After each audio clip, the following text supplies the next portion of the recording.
Well, hello again, and welcome to another edition of What Do You Believe? I'm Devin Croner, your host, pastor, real estate agent, father, husband, jack of all trades, really. I'm excited to continue talking to unique individuals who have unique interests, perspectives, experiences. It's been exciting having some of these conversations, learning about some of these perspectives, and hearing the thoughts, the ideas, the beliefs, the experiences, the interests. That is what it's all about. And now I'm excited to be able to continue that by having a conversation with somebody about something that is very much dear to my heart, involving 9/11. And I'm going to go ahead and bring him in right now. I remember being in high school, and I was the editor the newspaper when 9/11 happened. And today we're going to get a little bit different perspective from a person who is a personal friend of mine, somebody I respect greatly. Mr. Don, can you hear me? I can. Good to see you, Awesome. Devin. Awesome. Well, go ahead, take a moment, introduce yourself, tell us a little bit about who you are before we get into our discussion today. Okay. My name's Don Volland, and I formerly worked with Devin at a real estate company we both worked at. And before those days, I worked in the airline industry, um, and for a major airline that had a hub here in Cincinnati. And I was on what they called the critical incidents response team at that time. And we were trained to go out and help in situations where, if God forbid there was a plane crash or something like that, an employee killed on the job, any type of really sensitive type situations, we were trained to go in there and handle as far as a meeting with the victims' families, and helping in any way we could. Um, my my biggest job in that capacity was when Swiss Air aircraft crashed off the coast of Halifax, Nova Scotia, back in 1998, and I ended up working both in New York, where that plane had originated from, and also up in Halifax, Hmm. where it crashed into the ocean. And that had been my biggest uh, response to date before 9/11. Hmm. So uh, that's kind of my background in why I'm talking here today. Right. Now, these interviews, again, we record them and then we schedule them out. So I don't know exactly when this will be released, but we're actually recording on September 10th. So tomorrow is the anniversary of 9/11. And again, just an incredible day, of extremes in many, many ways, and one that sticks very vividly in my mind. Again, I was a reporter for my high school newspaper. I was the editor of it. I was the very first person in my school to know about what was happening, because my job was to come in early, check all the news feeds, and just seeing a scrolling headline on the BBC before anywhere else that a plane had hit the World Trade Center. Talk about kind of how you found out what was going on that day. Where were you? What was going on in that immediate moment before we get into your actual involvement there on the ground? Sure. I was here in the Cincinnati area. I was actually at home. I worked night shift at the time, or like a late afternoon shift at the airline. And of course, the towers were hit in the early morning, and Pentagon as well. Um, I had just gotten up and was preparing to take a shower, and my wife had been in the shower, and she got out. And she had the TV on, and we started seeing these reports of what happened, and I couldn't believe it, being in an industry that a plane had hit one of the trade center towers. Right. Uh, and then, we're watching this and watching it unfold, and all of a sudden another plane hits, and it was just surreal. And that was the beginning of my experience, and I think a lot of people's experience on that day. Yeah. Uh, it's hard to fathom that it's been so long ago, but yeah, it was just something that we had never experienced in the United States before, unless you were very, very old when Pearl Harbor happened. I Right. remembered when Pearl Harbor happened, but other than that, we'd never been really attacked on our own soil before. Hmm. Yeah, and I remember the first plane, because there was that time period before the second tower was hit. At first, they were talking about how they assumed, everybody just assumed it was a tragic accident, some mistake, something had happened. And then, you're watching the tower, the smoke and all this, and you watch the other plane fly into the second tower. And it was like everybody had this collective realization, this is happening on purpose. uh, and that gut wrenching feeling of what's safe at that moment. And hopefully, for younger generations, that's something that we don't ever have to experience anything on that level again. But what a day. And you're right, it's hard to believe that it's been as many years as it has, as vivid as those memories are. So talk about what happened next for you. So you're here in Cincinnati, this whole thing unfolds. Of course, at that time, we didn't know who, we didn't know what, we didn't know how many. They start grounding the aircraft all over the country, locking down things. What happened next in your world? Talk about that. It was it was an unprecedented response, obviously, because it's nothing we ever had gone through before. It's nothing we ever trained for, and for the enemy to be using aircraft uh, as the ammunition of choice. Mhm. Uh, Aircraft with people on them uh, was just something that we was hard to fathom. So at that point, at the airport, we started locking down everything. Security became extremely tight. Of course, there was no air service for I don't know how many days after. The skies were completely empty. The government shut down all flights anywhere. Small flights, big flights, doesn't matter. Everybody was shut down. Um, Aircraft that were coming over from Europe, for example, were told to land at the nearest airport. And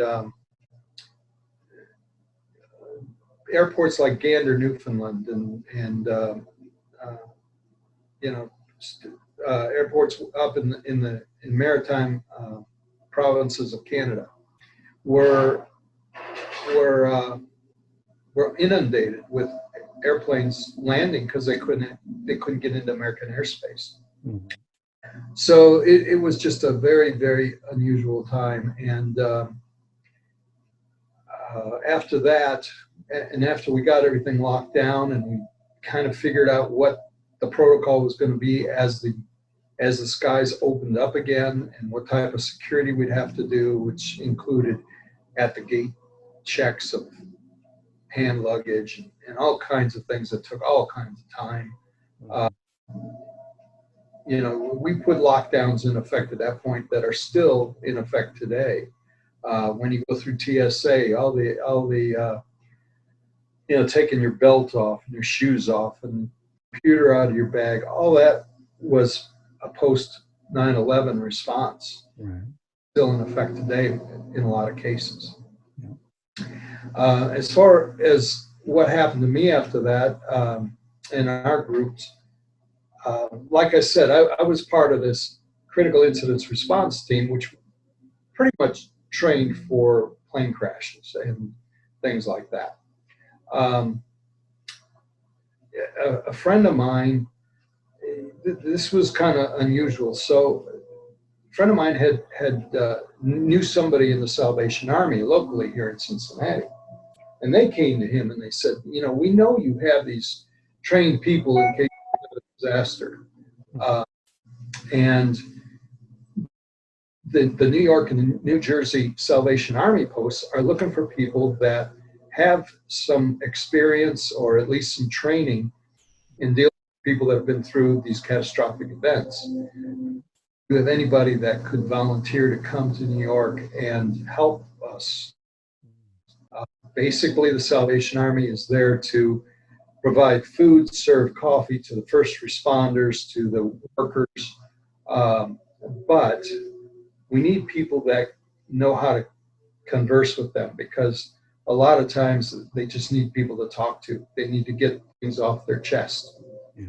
And so they kind of look towards us and to see what we could help provide. And of course, we're talking about thousands and thousands of affected people in New York. So, whatever we could put together was going to be just a small little response. So my friend and I flew up to New York and to kind of see the lay of the land. And we got in touch with the Salvation Army, the people they told us to get in touch with. They had over to the medical examiner's office, or better known as the morgue, and they had a small canteen truck there that served coffee and small sandwiches and things like that. And they asked, can we please do that, serve the refreshments, but then be on hand to sit with the workers, because they're going through a traumatic time right now. And for about 4 days, we were right there. I mean, we had refrigerated trucks kind of surrounding us where we were. We saw body parts come in, because that's where they brought everything, was to the MEO office, medical examiner's office, which was at a hospital in Midtown, on the east side of Midtown Manhattan. So that was our first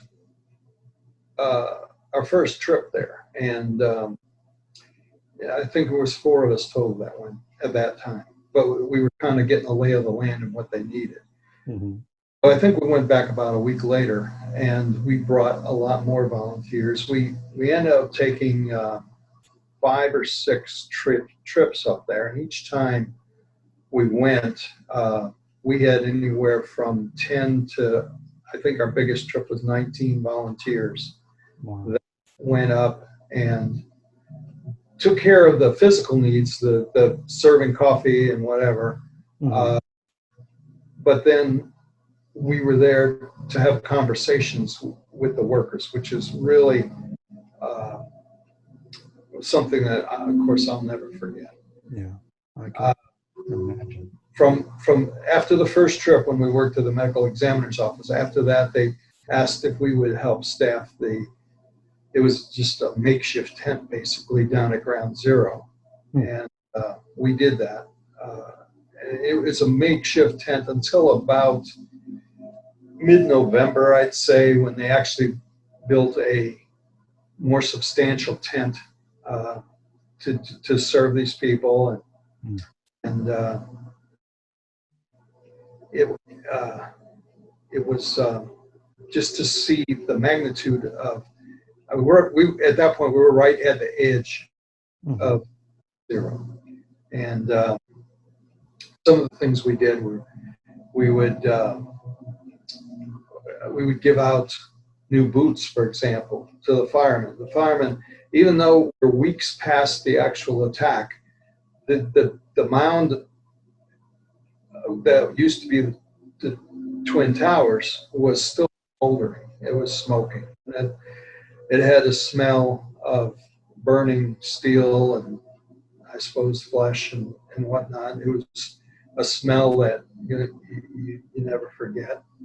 We gave out Vicks to the workers, to the firemen, to the policemen that were in the area, so that they could put it in their nose and not smell the horrid smells. So what we started is there was a perimeter of the World Trade Center, which was really pretty big. And our group decided that the people that guarded the perimeter, which were New York police, and local area police from Long Island. We had the National Guard there. All these people that were guarding this area. And it was getting colder because we're into October now and then into November, and we decided that we would start delivering hot coffee and hot chocolate and things like that out to them because they didn't have the time to come to this tent that we were manning. So Salvation Army gave us a John Deere Gator, and we fill it with coffees and things like that and take them out around the perimeter. And I'll tell you what, it's really, really pretty surreal when you're driving down Wall Street at 2 o'clock in the morning, John Deere Gator with no other vehicles anywhere to be seen. And you're passing by the Bull on Wall Street, and it's all full of dust and debris and things, and it's just nothing that I'd ever thought I'd see in my life. But interacting with these people was just unbelievable, because the professionals, the firefighters, of course, so many of them lost co-workers, and the policemen. They were determined to get in there, and they were determined to dig through this pile of rubble and see if there was any chance of anybody being alive. Of course, the longer time went on, that was pretty well non-existent. But I'll never forget, one night we had a supply tent. It was just an old green canvas tent that was pitched right next to the area of the smoldering debris. Mm-hmm. And for the firefighters to come in and get whatever they needed, we gave them new boots because the boots were melting out there. And we give them gloves, we give them eye shields, whatever they needed. We had all these supplies that had been donated. And one night, middle of the night, I was out there manning the supply tent, trying to help give supplies to these guys as they come in. And there was a firefighter that came in, tears in his eyes, but he was very, very happy. And I said, "Hey, what's going on?" And he said, "I found my buddy's boot." He said, I've been looking for some kind of evidence. He was there, and this gives me closure. I know that he perished, but I was the one that found his boot, and I think the foot was still in it.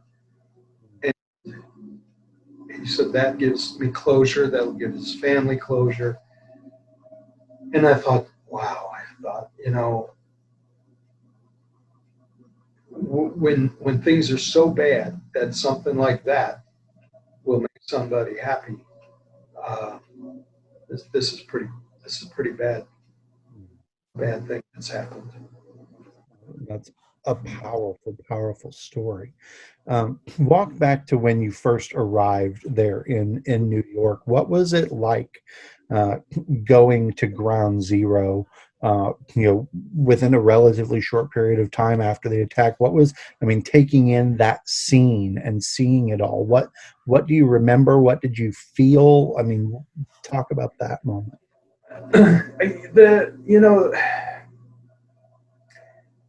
I'd seen a lot of it on TV. Of course, everybody at that point, old enough to remember, these days, everybody that was old enough to comprehend what was going on was glued to the TV for weeks.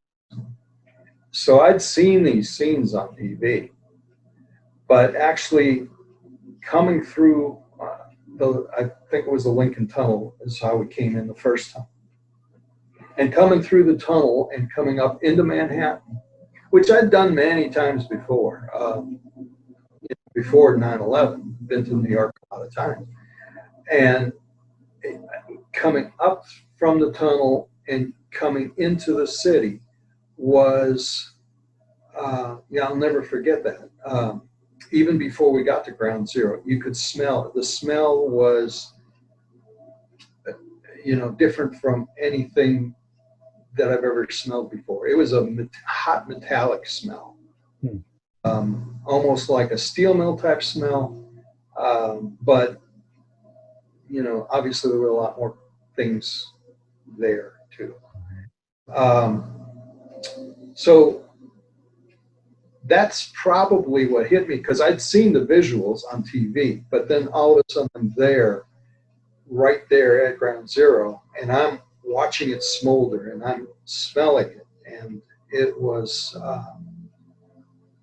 like, oh boy, this is real, and this is time to time to make it happen, time to do whatever I have to do. And of course, you're there to offer, the supplies, but also offer support to these firefighters, police officers, people who literally just came and they're digging with their hands, their bare hands in many cases, trying to find survivors and go through the debris. And here you are, okay, you're there to talk to them and encourage them. What do you say in those moments? What is going through your minds, of you and your friends, as you're talking to these people who maybe they've lost fellow firefighters or police officers, maybe they had a loved one in the tower, or maybe they're just there to help, and you're seeing all this and everybody's taking it in. How do you do that emotionally? Well, that kind of goes back to the training that we had. Obviously we were trained more for plane crash type of thing, but you listen. You listen a lot, and it's not what you say. You're there. Sometimes you have to hold a hand. Sometimes you have to give a hug. Uh, you listen intently, and you listen sincerely, and then it does come time for you to say something. You listen to where they are mentally, physically, spiritually, and you take your cues from that. Uh, so many of these big, gruff guys that, tattoos all over and piercings and stuff. And that was more of the construction workers that were trying to move the steel out of the way and things. Uh, some of these guys, you'd be so surprised, because the soft inner core of them would come out, and we had numerous discussions about faith. Uh, Salvation Army is a faith-based organization. I don't belong to it. I was there just to help. Uh, Mhm. but uh, they like to spread the word of God and the love of Jesus when they have the chance. So this was an opportunity to do that, and I usually let them lead. If they started going down the faith path, I would encourage that. And I think a lot of those folks, they realized, by going through such a horrific situation, they realized that life on earth is temporary for all of us, and we don't know when it ends. And in this situation, it was a horrific end, because it was an end to so many people at once. Right. But realistically, everybody has their own end at some point in time. And by being ready to move on to the next chapter, which is, in my belief, is our earthly death and then heaven. Mhm.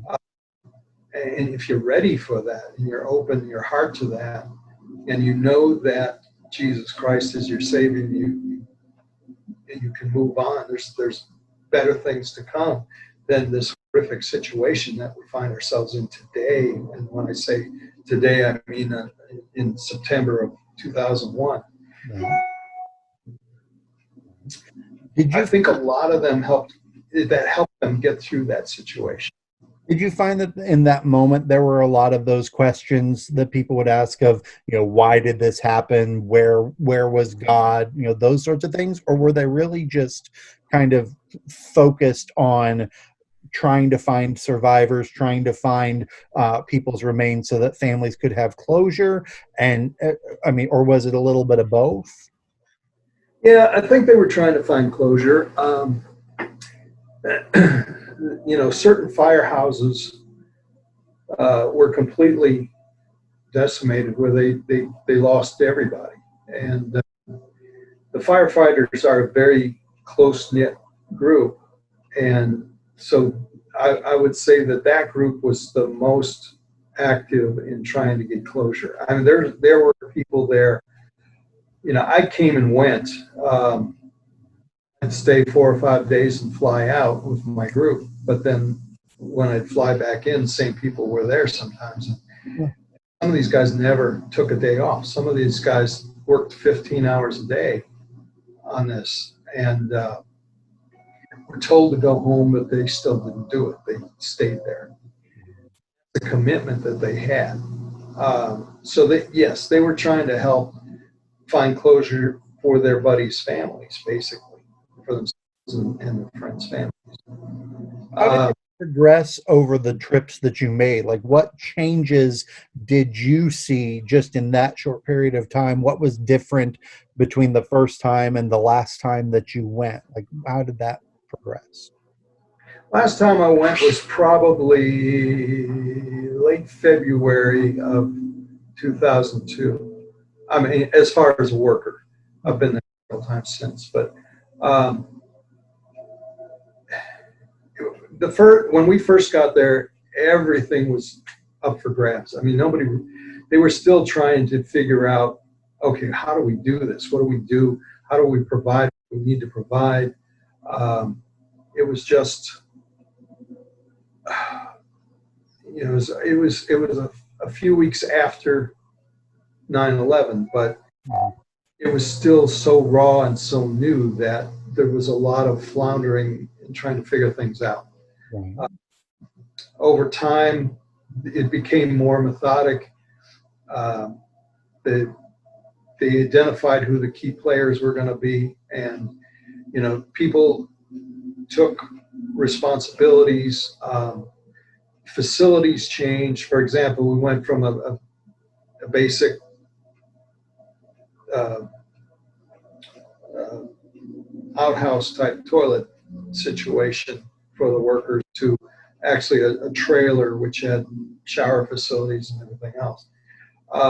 So things evolved through the fall, Mm-hmm. and by the time we finally decided that we couldn't sustain going there all the time,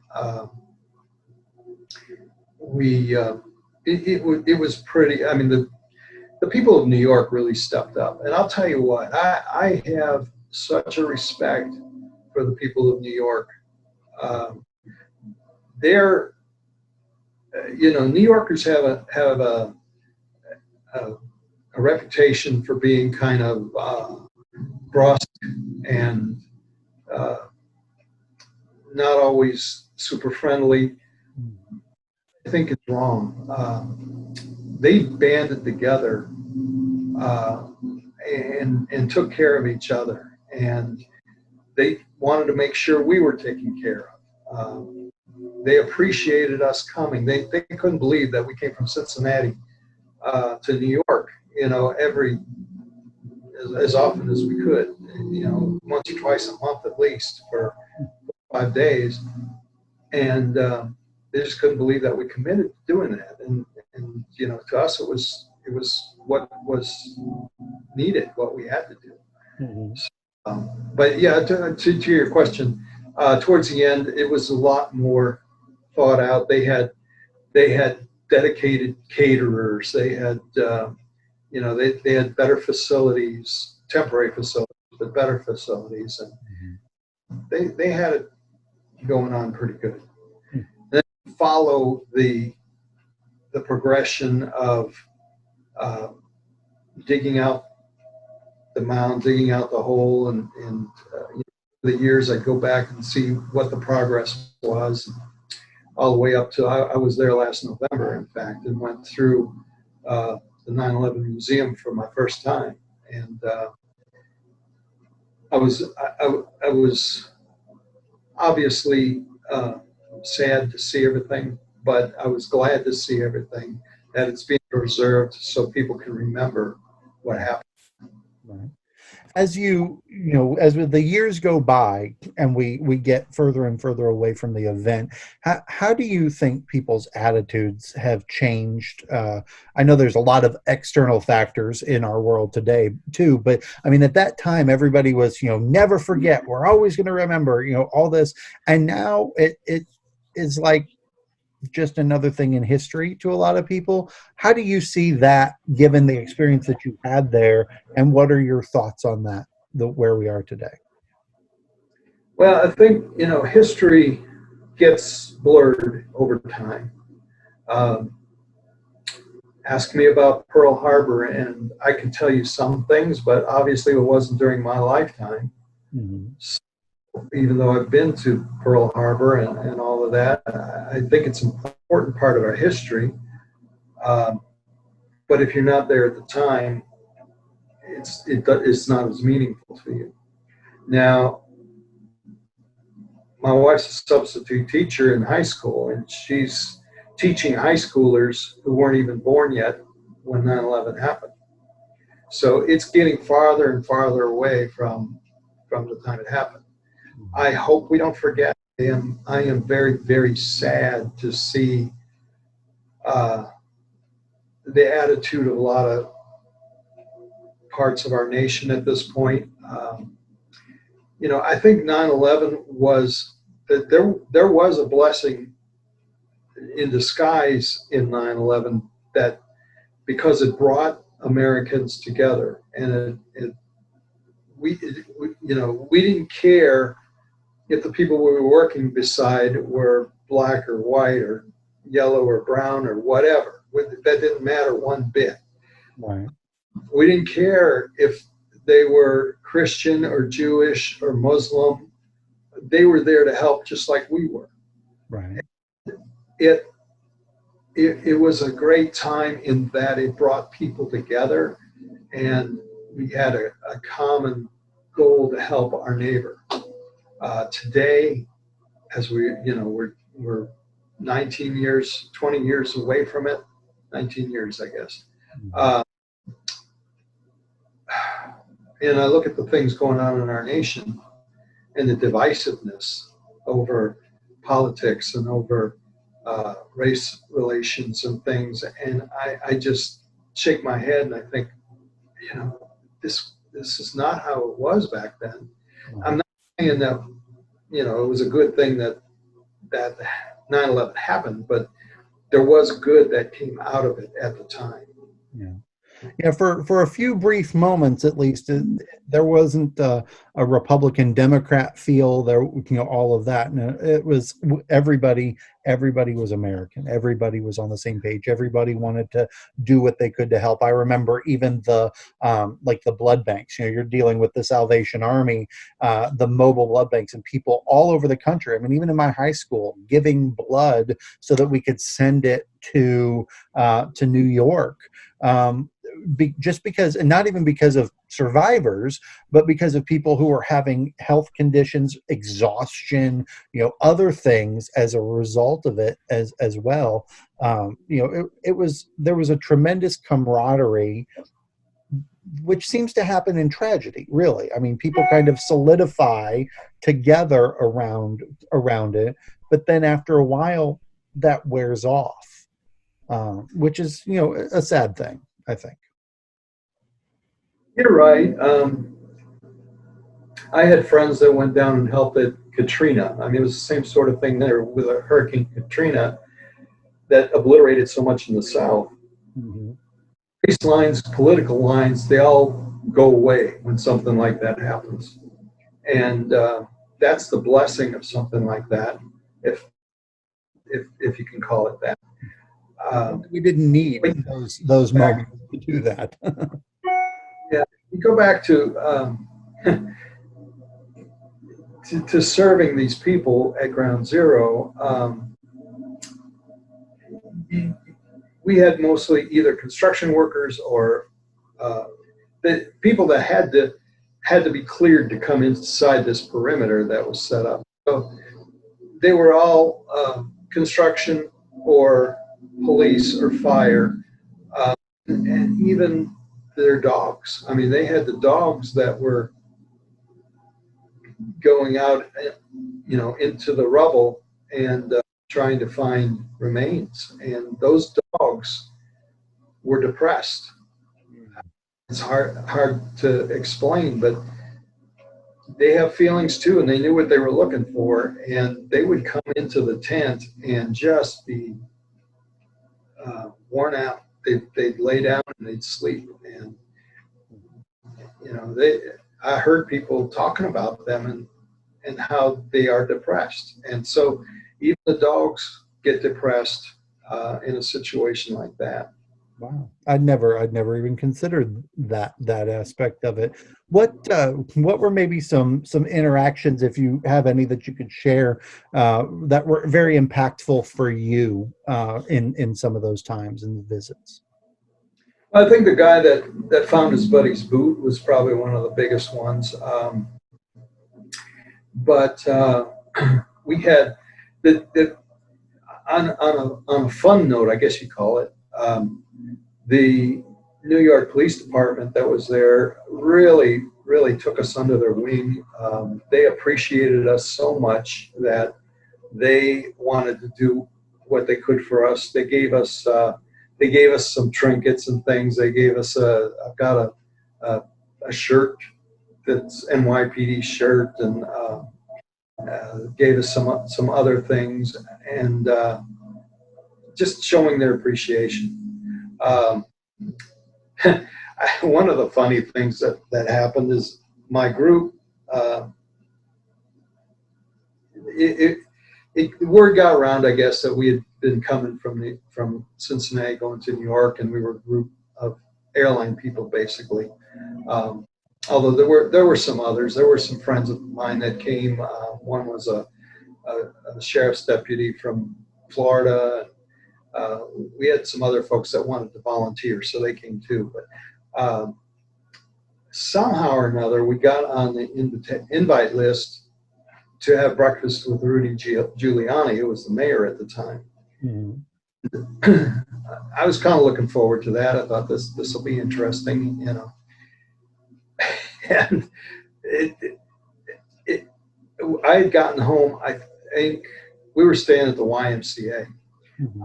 Back to the Y at probably 4 a.m, and to go have breakfast with Mayor Giuliani, I would have had to get up at 6. So I stood up to Mayor.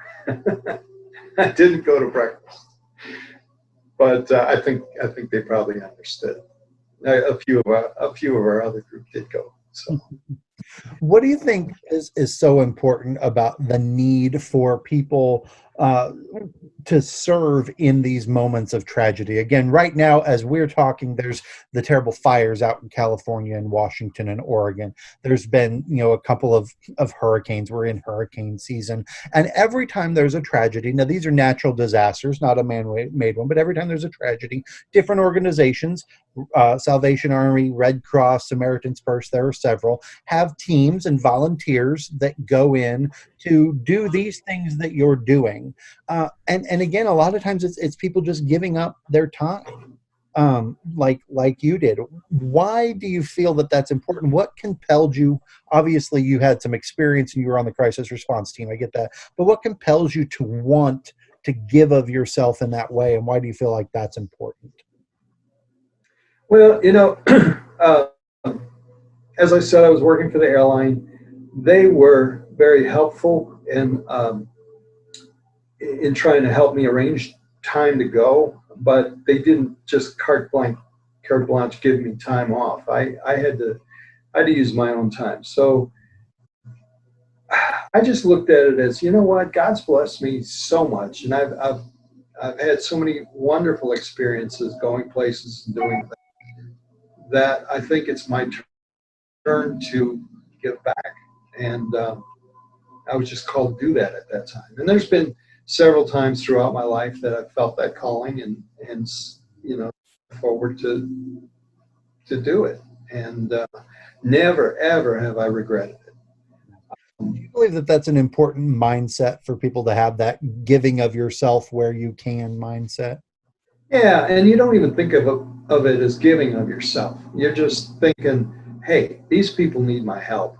I have a skill set that I can apply here and use. Mhm. Uh, if I can help somebody, if I can help one person, it's worth my time. I hope that we helped more than that. It seems like we did, but it's it's just something that you make up your mind. The opportunity comes along, and you just say, "Yeah, I'm there. Yep, you betcha."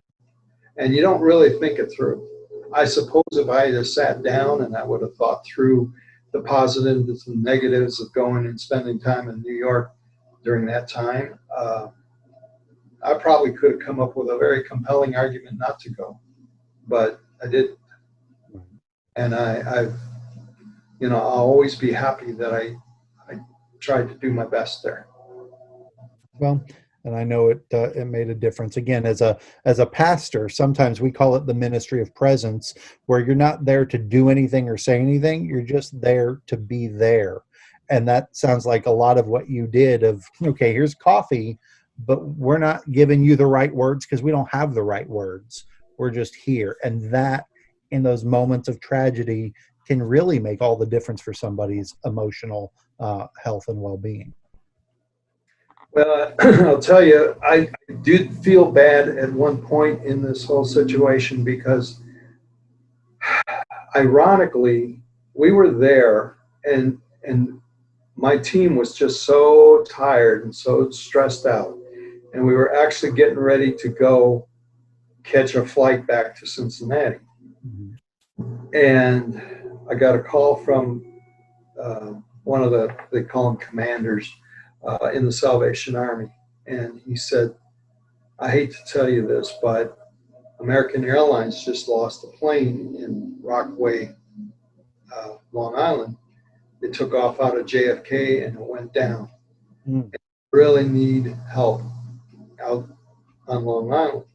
Can any of your groups stay and go work that?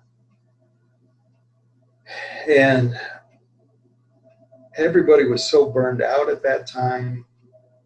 Uh, I talked to the group, and my response was, "Hey, do you think there's any possibility you've got a local group you can use?" And he got a local group together. So we didn't respond to that. I felt bad about not responding to it, but at some point you have to know when to uh, to close down, because you can't keep pushing. Had that been our first trip, or had that been we were freshly there, or anything like that, that would have been fine. We would have gone and done that. But uh, we were at our pretty close to our burnout stage, and I don't know how effective we would have been out there. Yeah. So at some point when you're involved in a situation like that, you got to know when the time is to step back. Very true. Such wise words. As we prepare to wrap up this time, are there any other thoughts that you want to share, or anything that you feel is important to share about that time serving, being involved, and helping others? Just kind of open floor for you to whatever you'd like. Well, thanks. No, I would say I would take the opportunity to say, uh, first of all, I hope and pray that nothing ever like that ever happens again on our soil or anybody else's. That was just such a horrific event, and it shaped our country. Uh, it's never been the same as it was before 9/11, 2001. And much like I don't think our country will ever be the same after 2020. Changes come, and you gotta adapt to them. If you see the opportunity to help your fellow man in any way, step forward and do it, because it will benefit you, the giver, more than it'll probably benefit anybody you're helping. It'll bring you closer in a spiritual way. Uh, it will it will give you satisfaction. And I'm not saying to do it for yourself. I'm saying to do it wholeheartedly for whoever needs your help. But by doing that, God will bless you in ways that you can't even imagine. It can definitely be trying, but there is something very rewarding and fulfilling about knowing that you've done something to make a difference for someone else, especially in a moment of tragedy or hardship. So true. So true. Yeah. Well, as you know, I'm sure you've had many, many times when families are in turmoil or in shock or whatever, because it can happen. And like you say, sometimes it's the ministry of presence, just being there. Well, thank you so much for sharing this. What impactful insights from that time, and again, just to hear your story. Thank you for all that you've done in serving, and thank you for sharing with us. I really appreciate your time, Don. Well, thanks, Devin. It's I appreciate the time to talk about it, because it's good for me to get it off my chest sometimes too. Absolutely. Next time we'll do an interview, be something maybe a little bit more fun. I hear you have some things to talk about from the Soviet Union that I think could be really, really interesting. We'll get that in. I've been blessed with many interesting uh, situations over my years.